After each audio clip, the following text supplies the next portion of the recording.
जय हिंद दोस्तों, मैं भूपेन नामदेव। कैसे हो आप लोग? आशा करता हूँ आप लोग अच्छे होंगे। जैसा कि आप स्क्रीन पर देख रहे हो, यह पेपर एसएससी जीडी का प्रीवियस ईयर का पेपर है, यानी जो आपकी पिछली भर्ती एसएससी जीडी की निकली हुई थी उसका यह पूरा आंसर की है। तो आज हम रीजनिंग के सेक्शन को या रीजनिंग के पार्ट को सॉल्व करने वाले हैं। इसके अलावा भी कुछ प्रीवियस ईयर के पेपर मैं पहले ही सॉल्व कराया हूँ। अगर आप वो देखना चाहें तो वीडियो प्लेलिस्ट पर जाकर देख सकते हैं। तो चलिए दोस्तों, वीडियो स्टार्ट करते हैं बिना किसी देरी के। आप वीडियो को फुल स्क्रीन पर कर लो ताकि आपको साफ साफ नज़र आ पाए। और ये देख लो आपका एग्ज़ाम सेंटर, आपका एग्ज़ाम डेट, ठीक है, एग्ज़ाम टाइम, फर्स्ट शिफ्ट का ये पेपर है। सब्जेक्ट में आप देख सकते हो कांस्टेबल जीडी एग्जामिनेशन 2022 और section part A journal intelligence and reasoning. तो रीजनिंग का आपका ए रहा पहला प्रश्न, ठीक है। यह प्रश्न आपका समीकरण वाला है और ऐसे प्रश्न आपके दो कन्फर्म आपके पूछे ही जाते हैं। तो देखो इसको पहले कैसे सॉल्व करना है। तो ऐसे समीकरण को बॉड-मॉस विधि के द्वारा सॉल्व किया जाता है, जिसमें पहले हम भाग सॉल्व करते हैं, फिर गुणा, फिर प्लस और फिर माइनस। इतना क्लियर, ठीक है। जब आपका एग्ज़ाम होगा तो जैसे कि आपको दिख रहा है कि इसका राइट आंसर तो आपका ऑप्शन 3 है, तो हम ऑप्शन 3 से ही चेक करेंगे, ठीक है। प्लस की जगह गुणा लिख देंगे, गुणा की जगह प्लस। तो करते हैं 45 प्लस है तो प्लस की जगह हम गुणा करेंगे, गुणा कर दिया, ठीक है। फिर है आपका 3 लिख दिया, ठीक है। फिर भाग है तो भाग आपका यहाँ 27 करेंगे। इतना क्लियर हो गया। 27 के बाद फिर है आपका माइनस, ठीक है। माइनस के बाद फिर यहाँ 9 लिख देंगे। 9 के बाद है आपका गुणा, तो गुणा की जगह प्लस करना है तो प्लस कह दिया, ठीक है। प्लस के बाद फिर है आपका 18, ठीक है। बराबर में आपका 14 आना चाहिए। फाइनल जो आंसर आना चाहिए वो 14 आना चाहिए। इतना क्लियर। चलो इसको सॉल्व करते हैं। 3 एकम 3, ठीक है, और 3 नम 27, तो कितनी बार गया? 9 बार गया। इतना क्लियर। 9 पना 9 एकम 9, 9 पना 45, तो यहाँ पर ये 5 बार गया। इतना क्लियर हो गया, ठीक है। इसके बाद आप देखोगे कि आपका 9 में से अगर माइनस है ना, तो अगर आप 9 में से माइनस करोगे 5 तो कितना बचेगा आपका? 4। कितना बचेगा? 4, ठीक है। और ये माइनस है और प्लस का आपका 18 है, तो माइनस और प्लस आपका क्या हो जाता है? माइनस हो जाता है। तो 18 में से अगर 18 में से 4 माइनस हो जाएगा तो आपका 14 आ जाएगा। क्लियर हो गया, ठीक है। तो बढ़ते हैं अगले प्रश्न की ओर।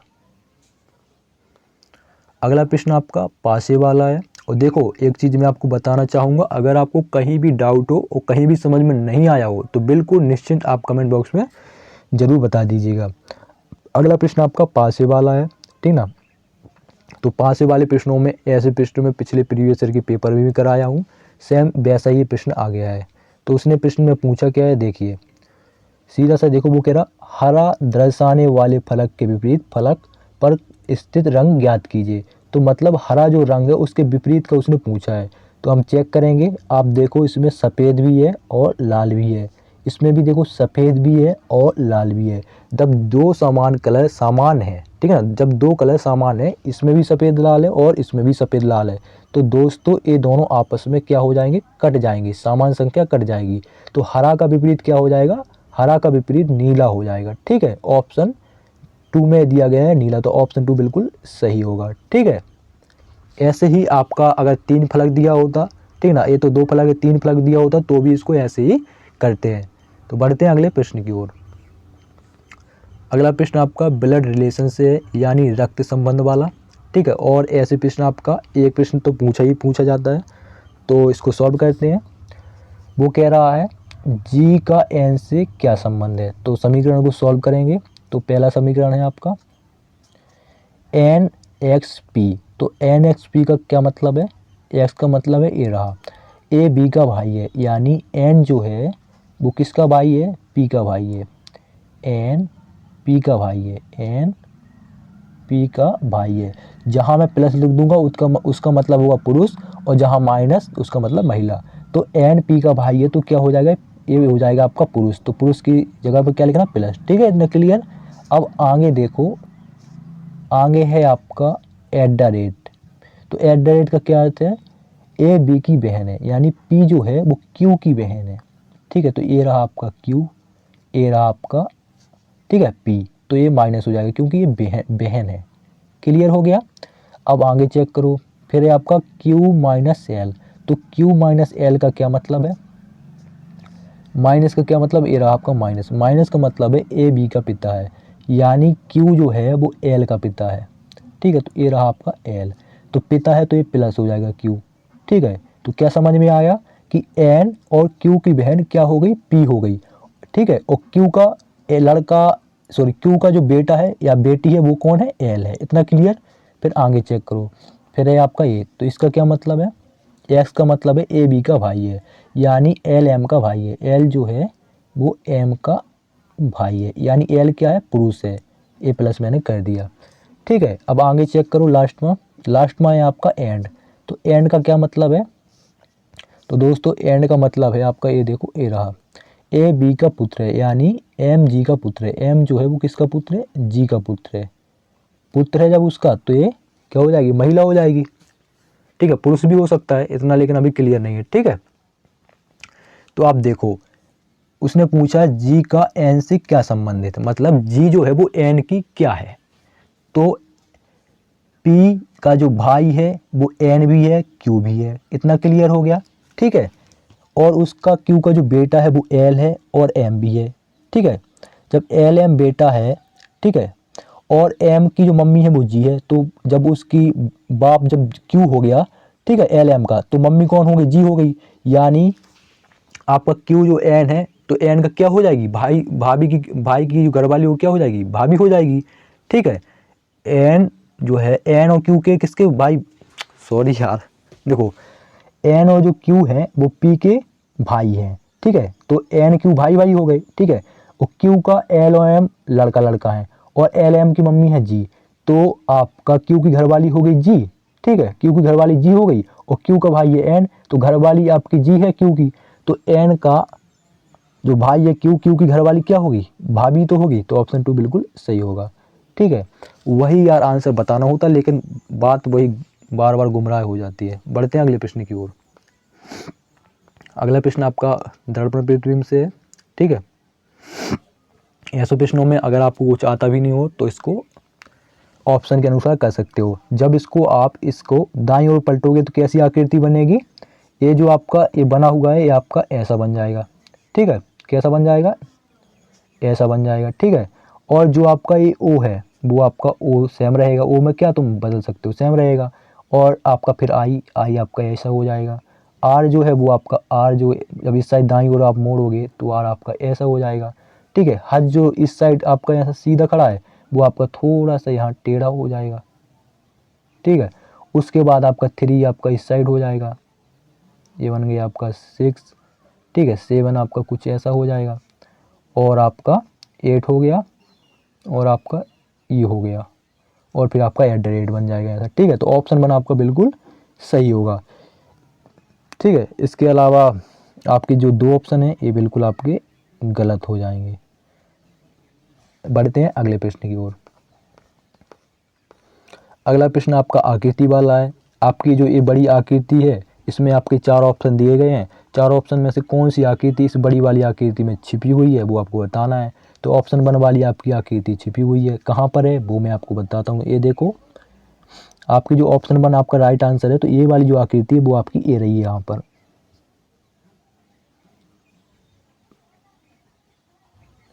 दिख रही है, क्लियर,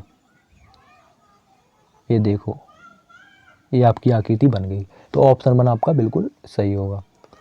ठीक है, बढ़ते हैं अगले प्रश्न की ओर। अगला प्रश्न आपका सीरीज वाला है। तो देखो इसको कैसे सॉल्व करना है। टी से आपका एम हो गया। ठीक है, तो टी आता है 20 पर, एम आता है आपका 13 पर। तो क्या अंतर आ गया, 7 का अंतर आ गया, यानी टी में से अगर -7 करोगे तो आपका एम आ जाएगा। अगर हम एम में से -7 करेंगे तो एम आता है आपका 13 पर, 13 में से -7 करेंगे तो आपका आएगा 6 पे आता है आपका एफ, मतलब बिल्कुल सही है, आपका -7 ही हो रहा है। तो एफ में से अगर हम -7 करेंगे तो 6 में से अगर हम -7 करेंगे तो आपका आएगा कितना, 25। ठीक है, तो 25 आएगा, 25 पे आता है आपका वाई। तो वाई भैया 3 ऑप्शन में है। इतना क्लियर। फिर अगला देखो डी आता है आपका 4 पर, डी से डब्लू हो गया तो डी आता है 4 पर, डब्लू जो आता है आपका कितने पे आता है, आपका 23 पे आता है। तो कितने का अंतर है, 7 का ही अंतर है। डी में से -7 करोगे तो आपका डब्लू आ जाएगा यानी 23 आ जाएगा, ठीक है। और डब्लू में से यानी 23 में से अपन 7 माइनस करेंगे तो डब्लू आता है 23 पर, 23 में से -7 करेंगे तो आपका आएगा 16, 16 पे आता है आपका पी, और पी में से हम -7 करेंगे तो 16 में से अगर 7 घटाओगे तो क्या आएगा आपका 9 आएगा, 9 पे आता है आपका आई, ठीक है। तो यू आई आपका ऑप्शन 4 में भरे और किसी ऑप्शन में आपको देखने को नहीं मिलेगा, ठीक है। तो ऑप्शन 4 आपका बिल्कुल सही हो जाएगा, ठीक है। अगर आगे भी चेक करना है तो देखो आगे भी चेक कर लेंगे, लेकिन क्या होता है कि टाइम आपको बचाना होता है। देखो के आता है आपका 11 पर और ओ आता है आपका 15 पर, के 11 पर ओ 15 पर, तो क्या हुआ है आपका +4 हो गया है, ठीक है। 15 में हम +4 करेंगे तो आपका 19 हो जाएगा, 19 पे आपका ये देखो ये आपका एस आ गया, ठीक है। और हम एस यानी 19 पे +4 करेंगे तो 19 पे हम +4 करेंगे तो 23 हो जाएगा, तो 23 पे आपका क्या आएगा डब्लू आएगा, तो ये देखो आपका डब्लू भी है, तो आपका ऑप्शन 4 बिल्कुल सही है।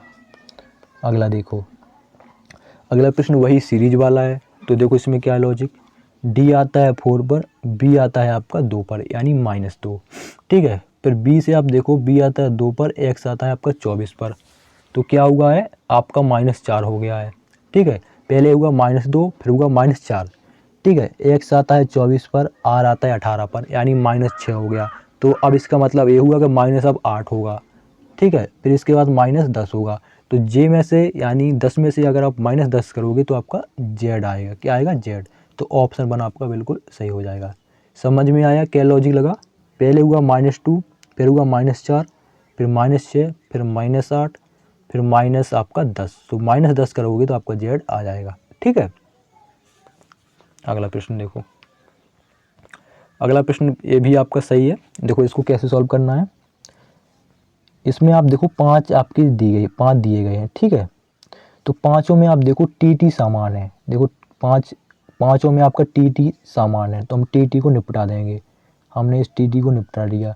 फिर देखो ए भी सामान है पाँचों में तो हम ए को भी निपटा देंगे।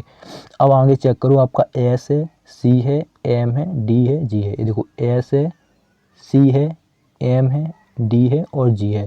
तो इन सब में पहले कौन आता है, पहले आता है आपका सी, क्योंकि सी आता है 3 पर, तो सी किस ऑप्शन में, ऑप्शन 2 में, तो हम ऑप्शन 2 लिख लेंगे। फिर आएगा आपका डी, डी किस ऑप्शन में, ऑप्शन 4 में, तो 4 लिख लेंगे।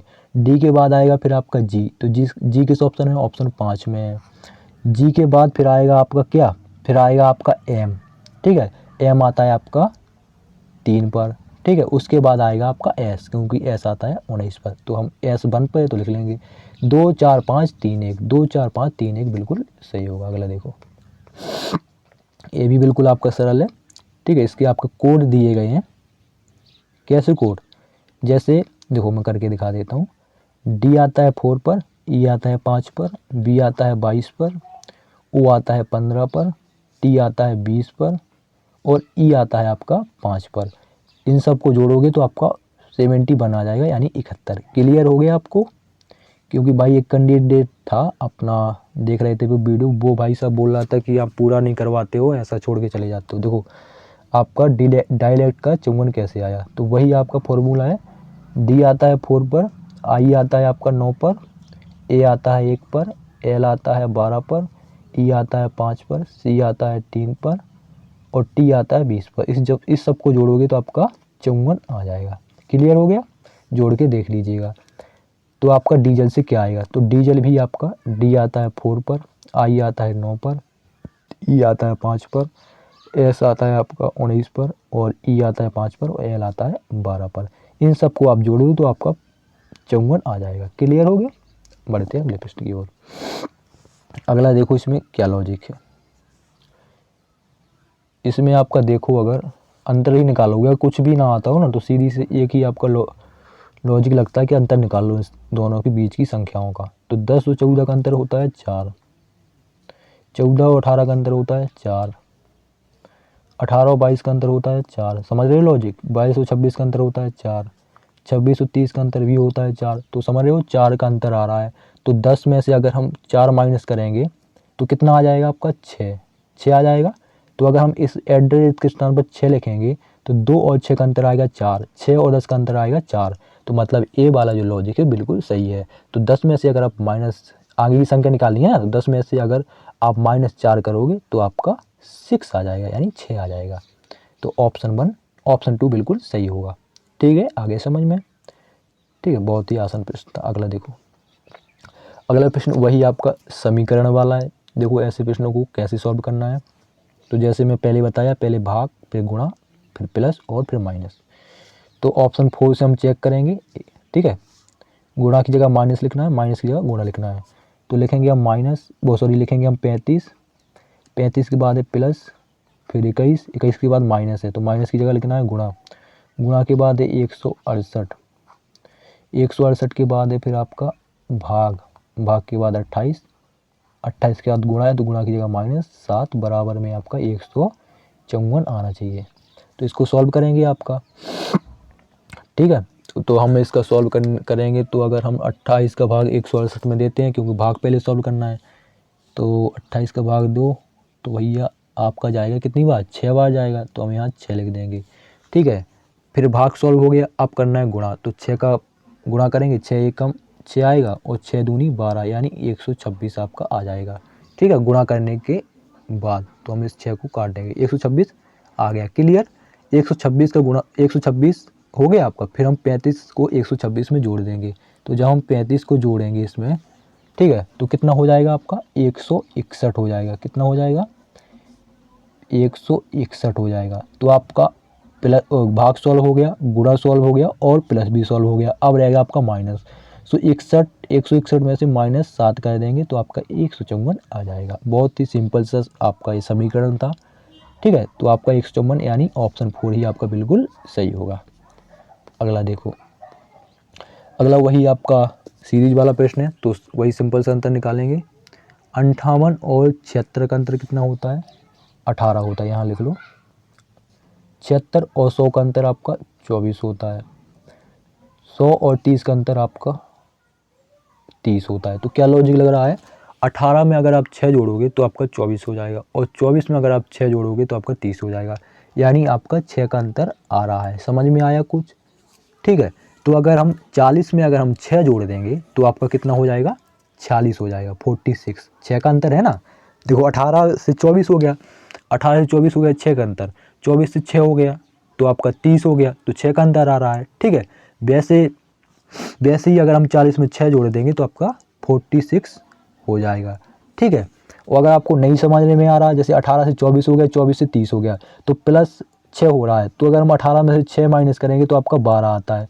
ठीक है, 12 आता है। कितना आता है, 12। तो 58 में से अगर आप 58 में से 12 करोगे 40, अगर आप 58 में से -12 करोगे तो कितना आएगा, 40 ही तो आएगा। कितना आएगा, 40। तो ऑप्शन 2 बिल्कुल सही होगा। बढ़ते हैं अगले प्रश्न की ओर।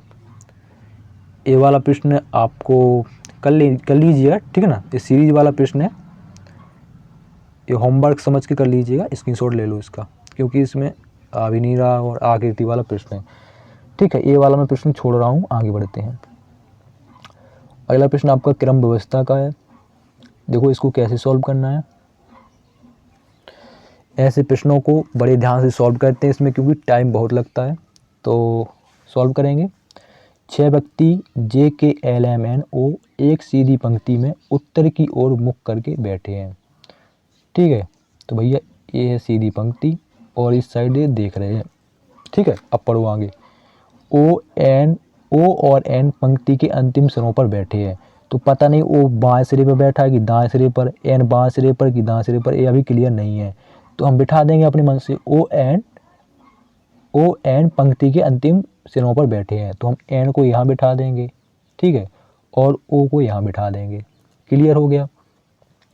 फिर कह रहा है के दाईं ओर केवल 3 व्यक्ति हैं। तो के दाईं ओर केवल 3 व्यक्ति हैं, तो के यहाँ बिठा दो। ठीक है, इसके कितने व्यक्ति हैं दाईं ओर, 3 व्यक्ति हैं, तो 1 2 और एन को मिला के 3 हो गया। फिर देखो आगे, फिर कह रहा है जे के बाईं ओर केवल 3 व्यक्ति हैं। तो जे के बाईं ओर अगर हम जे को इधर बिठा देंगे तो 3 व्यक्ति गिनो, टोटल 6 व्यक्ति है ना, के और यहाँ एक व्यक्ति और आएगा तो आपका 3 व्यक्ति हो जाएंगे। क्यों? क्योंकि आपके टोटल व्यक्ति हो गए 6, तो आप गिन लो 1 2 3 4 5 6, ये टोटल 6 व्यक्ति हैं। ठीक है, तो जे के बाईं ओर कितने व्यक्ति हैं? 3, तो के हो गया, एक अभी खाली है और ओ हो गया, तो जे के बाईं ओर 3 व्यक्ति हो गए। क्लियर? अब आगे देखो, आगे वो कह रहा है यहाँ से ओ के बाईं ओर दूसरे स्थान पर है, तो ओ के बाईं ओर, ओ के बाईं ओर दूसरे स्थान पर है, तो भैया बिल्कुल सही है। के बगल में आपका एक छूटा है, उसके बाद दूसरे नंबर पे आपका ओ है, तो वो यही कह रहा है ओ के बाईं ओर दूसरे स्थान पर है, तो एक और ए रहा आपका दूसरे नंबर पे ओ। इतना क्लियर हो गया, तो ये वाला बिल्कुल सही है। आगे देखो, एम जे और एन के मध्य में बैठा है, एम जे और एन के, तो भैया जे यहाँ है और एन यहाँ है, तो एम यहाँ बैठ जाएगा, निश्चित ही यहाँ बैठेगा। ठीक है, अब आपका एक बचा है, कौन सा बचा है आपका? आपका एल बचा है, तो एल भैया यहाँ पर बैठ जाएगा। क्लियर? आपके 6 के 6 बैठ गए। अब वो कह रहा है ओ और के मध्य कौन बैठा है, तो ओ और के मध्य आप देखोगे, ओ रहा आपका ए, के रहा आपका ए, ओ और के मध्य में आपका एल बैठा है, तो ऑप्शन 1 में एल दिया गया है, तो ऑप्शन 1 बिल्कुल सही होगा। अगला देखो, अगला भी वही क्रम व्यवस्था वाला प्रश्न है। चलो इसको जल्दी से सॉल्व करते हैं। 6 विद्यार्थी एक वृत्ताकार मेज के परितः मेज के केंद्र की ओर मुख करके बैठे हैं, तो 6 व्यक्ति हैं और एक वृत्ताकार मेज है और केंद्र की ओर देख रहे हैं, तो भैया एक ये होगी वृत्ताकार मेज और ये हो गए भैया आपके 6 व्यक्ति। अब देखो आगे, प्रश्न कह रहा है मार्शल सैंड्रा के बाईं ओर दूसरे स्थान पर बैठा है, मार्शल सैंड्रा के बाईं ओर, तो भैया ये रहा आपका सैंड्रा, एस से सैंड्रा, ठीक है, बाईं ओर दूसरे स्थान पर, तो भैया मार्शल आपका यहाँ बैठ जाएगा दूसरे स्थान पर, एक स्थान छोड़कर दूसरे स्थान पर। क्लियर हो गया? अब आगे पढ़ो, फिर कह रहा है केरल सैंड्रा के दाईं ओर दूसरे स्थान पर बैठा है, तो भैया दाईं ओर बैठा है तो एक हो गया और दूसरे स्थान पर यहाँ पर कौन बैठ जाएगा? आपका केरल बैठ जाएगा, तो के से आपका केरल हो गया। क्लियर? फिर कह रहा है शशि सैंड्रा और केरल के ठीक बगल में है, शशि जो है, शशि सैंड्रा और केरल, तो भैया शशि जो है, तो भैया शशि आपका यहाँ बैठ जाएगा। क्यों? क्योंकि भैया वो खुद कह रहा है शशि सैंड्रा और केरल, तो केरल से के रहा है और एस से आपका शशि रहा। ठीक है, क्या है? शशि सैंड्रा और केरल के ठीक बगल में है, तो ठीक है, ठीक बगल में बैठ गया। फिर आगे पढ़ो, फिर कह रहा है साहिल सैंड्रा की बाईं ओर तीसरे स्थान पर है, तो साहिल सैंड्रा की बाईं ओर, तो 1 2 3 साहिल यहाँ आ जाएगा। क्लियर हो गया? साहिल, ये आपका साहिल हो गया। 6 के 6 व्यक्ति आपके बैठ चुके हैं, एक रह गया, एक कौन रह गया? जो रह गया वो यहाँ पर बैठ जाएगा, आपका जेड रह गया। जेड केरल के बाईं ओर तीसरे स्थान पर बैठा है, तो केरल भैया ये रहा, 1 2 3 यहाँ बैठ जाएगा जेड, बचा भी एक ही है, तो जेड यहाँ वैसे भी बैठेगा। ठीक है, अब वो देखो प्रश्न में क्या कह रहा है। प्रश्न में वो कह रहा है मार्शल और केरल के बीच में कौन बैठा है, तो भैया ये रहा आपका मार्शल, ठीक है, और ये रहा आपका केरल, इनके बीच में भैया ये साहिल बैठा है, तो ऑप्शन 3 बिल्कुल सही होगा। अगला देखो, अगला प्रश्न बहुत ही आसान है। देखो, कविता का संबंध कवि से है, तो जूते का संबंध किससे होगा? मोची से होगा। किससे होगा? मोची से। बढ़ते हैं अगले प्रश्न की ओर। अगला देखो, अब बताओ अगले में क्या लॉजिक लगा है। ये देखो इसमें क्या लॉजिक लगा है, 18 और 18 होता है आपका 36, कितना होता है? 36, और 36 में से -6 करोगे तो आपका 30 आ जाएगा। क्लियर हो गया? अब ए वाला चेक करो, 54 और 102 12, तो भैया 54 और 54 कितना होता है? 54 और 54 होता है आपका 54 108 होता है, 54 प्लस 54 टोटल कितना हो जाएगा? 108। क्लियर? और 108 में से हम -6 करेंगे तो आपका 102 आ जाएगा। क्लियर? वही आपका लॉजिक लगा है कि पहले मैंने 18 का दुगुना किया तो 36 हो गया, 36 में से -6 किया 30 आ गया। अब मैंने 54 का दुगुना किया तो 54 108 होता है, 8 में से 6 घटाएंगे तो 102 आ जाएगा। ठीक है, वैसे ही 36 और 36 कितना होता है आपका? 36 और 36 होता है आपका 72, और 72 में से हम -6 कर देंगे तो भैया आपका 66 आ जाएगा। मतलब ए वाला लॉजिक बिल्कुल ही सही है। तो ऑप्शन 1 बिल्कुल सही होगा। बढ़ते हैं अगले प्रश्न की ओर। अगला प्रश्न देखो, ये भी सरल ही है, क्या दिक्कत है। देखो बी का हो गया ई, तो बी आता है आपका 2 पर, ई आता है 5 पर, 3 प्लस हुआ है, ठीक है। तो हम इसको देखेंगे, ए से आपका हो गया जेड, तो ए आता है आपका 1 पर और आपका जेड यानी -1 होगा। क्या हुआ? -1 होगा, ठीक है। वैसे ही इसको देख लो आप, ए में अगर हम 3 जोड़ेंगे, ठीक है, तो ए आता है 1 पर, 1 में 3 जोड़ेंगे तो हो जाएगा आपका डी। क्या हो जाएगा? डी हो जाएगा, ठीक है। और हम अब अगला, रुक जाओ यार, आप दिमाग से आप भी परेशान हो गए। देखो पहले एक एक करके सॉल्व करते हैं। बी से आ गया आपका ई, तो बी आता है आपका 2 पर, ई आता है 5 पर यानी +3। वैसे ही ए आता है 1 पर और 1 में हम +3 करेंगे तो आपका डी आ जाएगा। अब आपको समझ में आया होगा। अब देखो ए से हो गया जेड, तो ए आता है 1 पर, जेड आता है आपका 26 पर, तो मतलब ये हुआ कि -1 हो गया। तो डी में से हम -1 करेंगे तो आपका सी आ जाएगा। डी सी आपका 2 ऑप्शन में दिया गया है। अब आगे चेक करो, एन का हो गया क्यू, तो एन आता है आपका 14 पर, क्यू आता है 17 पर यानी +3 हो गया। तो बी में भी हम +3 करेंगे तो बी आता है 22 पर, और 22 में अगर आप +3 करोगे तो हो जाएगा 25, 25 पे आता है वाई। तो डी सी वाई आपका ऑप्शन 4 में दिया गया है। आगे चेक कर लो, टी से हो गया आपका एस, क्या हो गया? टी से एस, तो टी आता है 20 पर, एस आता है आपका 19 पर यानी -3। वैसे ही ई में से हम -3 करेंगे, ई आता है 5 पर, 5 में से 1 माइनस करेंगे तो आपका आ जाएगा डी। तो डी सी वाई डी आपका ऑप्शन 4 में ही दिया गया है, तो ऑप्शन 4 बिल्कुल सही होगा। अगला देखो, अगला जो है प्रवाह का जो संबंध वो स्थिर से, मतलब यह हुआ कि आपका प्रवाह का जो विलोम शब्द होता है वो होता है स्थिर। प्रवाह का मतलब कोई, मान लीजिए कोई पानी है, ठीक है, कोई झरना है, वो प्रवाहित हो रहा है, ठीक है, नीचे गिर रहा है। और स्थिर माने मतलब वहीं खड़ा है, मतलब बह नहीं रहा पानी, एकदम से ऐसे शांत है, ठीक है। तो प्रवाह का संबंध आपका स्थिर से है, ठीक है। प्रवाह मतलब बह रहा है, ठीक है, पानी बह रहा है, और स्थिर का मतलब वहीं खड़ा हुआ है, ठीक है। जैसे तालाब का पानी आप देखोगे कि एकदम एकदम स्थिर रहता है, और आप नदी का देखोगे वो चलता ही रहता है, बहता ही रहता है। तो प्रवाह का संबंध स्थिर से यानी विलोम शब्द है। तो पतन मतलब, पतन का अर्थ होता है आपका, जैसे आपने सुना होगा कि युद्ध में उनका पतन हो गया, उस साम्राज्य का पतन हो गया, मतलब वो नष्ट हो गया। तो पतन का विलोम शब्द क्या होगा? उत्थान होगा, मतलब उसकी अभी स्थापना हुई है, शुरुआत हो रही है, ठीक है। तो ऑप्शन 1 बिल्कुल सही होगा। अगर आप अदर ऑप्शन भी एक्सप्लेन करोगे, जब आपको पता है पतन का मतलब होता है नष्ट होना होता है, मतलब बोलते हैं उस साम्राज्य का, उस शासक का पतन हो गया, उस साम्राज्य का पतन हो गया, मतलब नष्ट हो गया, ठीक है। तो उसका उल्टा क्या होगा? उत्थान होगा। क्या बाजार होगा? नहीं होगा यार, गिरना नहीं, स्थिर बिल्कुल नहीं। तो आपका ऑप्शन 1 बिल्कुल सही होगा। अगला देखो, अगला प्रश्न आपका कथन निष्कर्ष से है, ठीक है। देखो इसको कैसे करना है, वो कह रहा है सभी ट्यूब पाइप हैं, सभी ट्यूब क्या है? पाइप है। रुक जाओ, दूसरे कलर लेके बनाना है, एक कलर हो गया ना। सभी ट्यूब पाइप हैं, सभी, रुक जाओ यहाँ,